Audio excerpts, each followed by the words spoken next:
School में एक बंदा होता है जो कुछ खास नहीं करता, ना लाउडली बोलता है, ना किसी से लड़ता है और ना ही शो ऑफ करता है। फिर भी जब वो रूम में एंटर करता है तो लोग उसे नोटिस करते हैं, लोग उसके साथ टाइम स्पेंड करना चाहते हैं, लेकिन इसका कोई एग्जैक्ट रीजन किसी को पता नहीं रहता है। और दूसरी तरफ आप हो जो हर चीज ट्राई करते हो, हर जगह दिखना चाहते हो, सबसे ज्यादा बोलते हो, लेकिन रिजल्ट ठीक उसका उल्टा। लोग धीरे धीरे अवॉइड करने लगते हैं। डिफरेंस क्या है इन दोनों में? ये ना लक है और ना ही पर्सनैलिटी, ये एक साइकोलॉजी है। और आज मैं आपको ऐसी 4 चीजें बताऊंगा जो कोई डायरेक्टली नहीं बताता, ना पेरेंट्स बताते हैं और ना ही टीचर, लेकिन जो खुद फिगर आउट कर लेते हैं वो बाकी सबसे अलग दिखते हैं, चाहे वो लाइफ हो या स्कूल। हमेशा पहली चीज है बॉडी। सीधा पॉइंट पे आता हूँ। जब आप किसी से पहली बार मिलते हो, उसका ब्रेन 3 सेकंड में आपके बारे में डिसीजन ले लेता है, और उस 3 सेकंड में वो आपके बारे में कुछ नहीं जानता, वो सिर्फ उस समय देख रहा होता है। और सबसे पहली चीज जो दिखती है वो होती है आपका घटिया पोस्चर। जो लोग झुककर चलते हैं नजर नीचे रखे हुए, ब्रेन ऑटोमेटिकली सिग्नल दे देता है कि ये बंदा इनसिक्योर है, उसको अवॉइड करो। ये कड़वा है लेकिन ये एवोल्यूशन का पार्ट है। हजारों साल से हमारा ब्रेन बॉडी लैंग्वेज पढ़ रहा है। इसमें एक गुड न्यूज है, पोस्चर फिक्स करना इस पूरी लिस्ट की सबसे आसान चीज है। बस आपको 3 चीजें फिक्स करनी है। शोल्डर थोड़ा पीछे करो, चेस्ट हल्का सा आगे करो, और नजर बिल्कुल सीधी रखो। और ये सिर्फ दिखने की बात नहीं है, रिसर्च प्रूव करती है कि जब आप कॉन्फिडेंट पोस्चर में होते हो, अंदर से भी बेटर फील करते हो और स्ट्रेस हार्मोन भी कम रहता है। फिटनेस भी इसी में आता है। 6 पैक एब्स की बात नहीं कर रहा हूँ, बस रेगुलरली कुछ फिजिकल करो, जैसे जिम जाओ, या अगर जिम का एक्सेस नहीं है तो होम वर्कआउट करो। एंड अगर तुम्हें एक डिटेल वीडियो चाहिए होम वर्कआउट एंड कैलिस्थेनिक्स की, तो मुझे कमेंट सेक्शन में बता देना, मैं जरूर से ले आऊंगा। इन सबसे स्किन भी बूस्ट होती है और साथ ही साथ कॉन्फिडेंस नेचुरली बूस्ट होता है। तो ये एक सोने पे सुहागा है। दूसरी चीज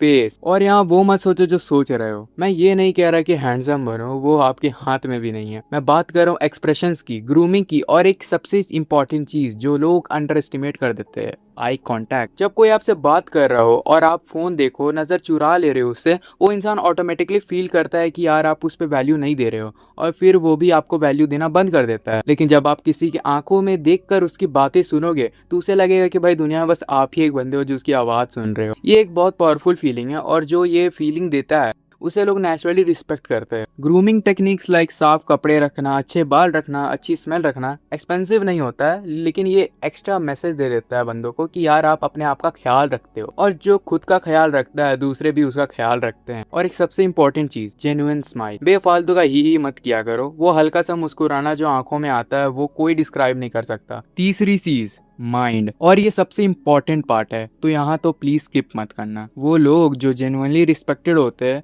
उनमें एक कॉमन पैटर्न है, वो ज्यादा नहीं बोलते, वो सही वक्त पे बोलते हैं। जो बंदा कूल बनने के चक्कर में हर बात पे कमेंट मारता है, हर बात पे जोक्स मारता है, हर कन्वर्सेशन में घुसना चाहता है, वो टायरिंग लगता है, लोग उसे अवॉइड करने लगते हैं। लेकिन जो बंदा हर बात को ऑब्जर्व करता है, चुप रहता है, और जब बोलना होता है तो एक मीनिंगफुल बात कहता है, उसकी बात का वेट होता है। एक तगड़ा सा सिंपल ट्रिक देता हूँ, जब कोई तुम्हें कुछ पूछे इमीडिएटली मत बोलो, 1 सेकंड रुक जाओ, क्योंकि ज्यादातर लोग नर्वसनेस में बिना सोचे समझे बोल देते हैं। और एक और चीज, आपका ओपिनियन भी बहुत ज्यादा मैटर करता है।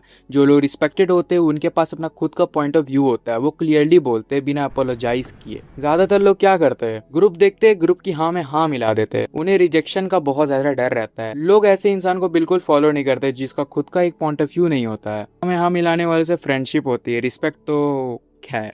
पढ़ो, कुछ ऑब्जर्व करो, खुद की एक पहचान बनाओ, ये माइंड की सबसे बड़ी पावरफुल चीज है।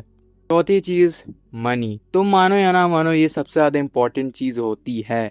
मैं ये नहीं कह रहा कि यार अमीर बनो रिस्पेक्ट मिलेगी, ये बिल्कुल गलत है। जो सिर्फ मनी से रिस्पेक्ट खरीदने की कोशिश करते हैं वो लास्ट में दुनिया के सबसे ज्यादा लोनली बंदे रह जाते हैं, क्योंकि उन्हें कभी पता नहीं चलता कि लोग उन्हें वैल्यू करते हैं या नहीं। लेकिन मनी का एक और एंगल है जो मिस हो जाता है, जैसे फाइनेंशियल अवेयरनेस होना, कुछ अर्न करने का जानना, खुद की वैल्यू क्रिएट करना। जिस टीनेजर को पता होता है कि पैसे काम कैसे करते हैं और पैसे कमाए कैसे जाते हैं, उसमें एक अलग कॉन्फिडेंस होती है, और ये कॉन्फिडेंस किसी से ली नहीं जाती है, ये अर्न की जाती है। और लोग ये फील करते हैं, एग्जैक्टली एक्सप्लेन तो नहीं कर पाते लेकिन फील जरूर करते हैं। और एक और चीज, ब्रांडेड कपड़े मत पहनो सिर्फ दिखने के लिए। कोई एक स्किल सीखो जो यूजफुल हो, अपने पाँव पे खड़े होने की डायरेक्शन में एक स्टेप लो। तो ये 4 चीजें थी, बॉडी, फेस, माइंड, मनी। लेकिन एक लास्ट बात, और ये इस पूरी वीडियो की सबसे इंपॉर्टेंट लाइन है, रिस्पेक्ट मांगने से नहीं मिलती, रिस्पेक्ट डिजर्व करने से मिलती है। जो डिस्परेटली चाहते कि यार लोग उन्हें कूल समझे, वो कभी कूल नहीं लगते, क्योंकि ये डेस्परेशन लगती है। जो अपना काम करते हैं, खुद पे फोकस करते हैं, अपने आप से कंफर्टेबल होते हैं, उन्हें मांगनी नहीं पड़ती, वो अट्रैक्ट करते हैं। और हाँ, ये रिस्पेक्ट की आयरनी जरूर है, जितना कम पीछे भागोगे उतना ज्यादा वो तुम्हारे पीछे आती है। आज से एक काम करो, इन 4 में से अपना सबसे वीक एरिया चूज करो, सिर्फ एक, कि जब ये सब मिल जाती है तब वो रिस्पेक्ट आती है जो कि ट्रूली योर्स होती है।